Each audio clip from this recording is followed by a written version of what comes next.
নমস্কার, আমি doctor Supratim Karmakar, MBBS MD, gold medalist from Medical College, Kolkata.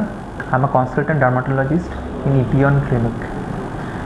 আজকে আমরা কথা বলবো গরমকালে লাল লাল র্যাশ নিয়ে। গরমকালে আমরা দেখতে পাই প্রচুর পেশেন্টই আমাদের কাছে আসেন যারা লাল লাল গায়ে ঘামাচির মতো দানা দানা হয়ে থাকে। মোস্ট অফ দ্য কেস এটা ঘামাচিই হয় এবং সেটা ছাড়াও অন্য আর কজ আছে।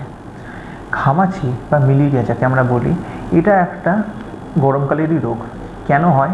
কেননা আমাদের ঘাম যে ঘর্মগ্রন্থি দিয়ে আমাদের শরীরে বাইরে বেরোয়, সেই ঘর্মগ্রন্থির যে ব্লকেজ যেটা হয় তার জন্যই ঘামাচি হয় এবং তার জন্য জায়গাটা লাল হয়ে থাকে, প্রচণ্ড চুলকানি হয় এবং আমরা সেই চুলকানির জন্য আমরা ছটফট করতে করতে জেনারেলি আমরা রাতের ঘুমটাও কোথাও কোথাও কোথাও চলে যায়। সেই ঘুম চলে যাওয়ার জন্য আমাদের ঘামাচি হয়ে যায়। সেই ঘামাচির জন্য আমরা পরের দিন কাজ করতে পারি না। আমরা কাজ না করার জন্য আমাদের আরও প্রবলেম হয় এবং আমরা এটার জন্য প্রচণ্ড কষ্ট পাই।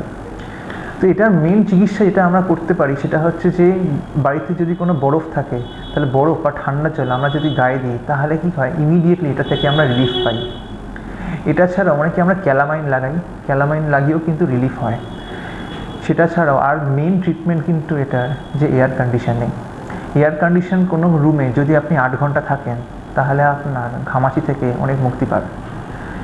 এই ঘামাচি থেকে মুক্তি পাওয়ার সবচেয়ে ইম্পর্টেন্ট রুল হলো আপনাকে বরফ লাগিয়ে এয়ার কন্ডিশনের রুমের মধ্যে যদি আপনি কিছুক্ষণ বা কয়েক ঘন্টা যদি আপনি সেখানে থাকেন তাহলে সেখান থেকে আপনি খুব ইজিলি মুক্তি পান। সেটা ছাড়াও আরও অনেক ট্রিটমেন্ট আছে, লাইক আমরা কোনো টপিক্যাল লোশনস, লাইক অ্যান্টি হিস্টামিনিক ট্রিটমেন্টস, এই ধরনের ট্রিটমেন্ট যদি আমরা করি তাহলে আমরা এখান থেকে খুব তাড়াতাড়ি মুক্তি পাওয়া যায়। তো ঘামাচি বা কী হয়েছে সেটার জন্য আপনাকে সঠিক ডাক্তারের পরামর্শ নিয়ে এই ধরনের চিকিৎসা অবিলম্বে শুরু করে দেওয়া উচিত। তাহলে আমরা এখান থেকে খুব তাড়াতাড়ি করে রিলিফ পাবেন।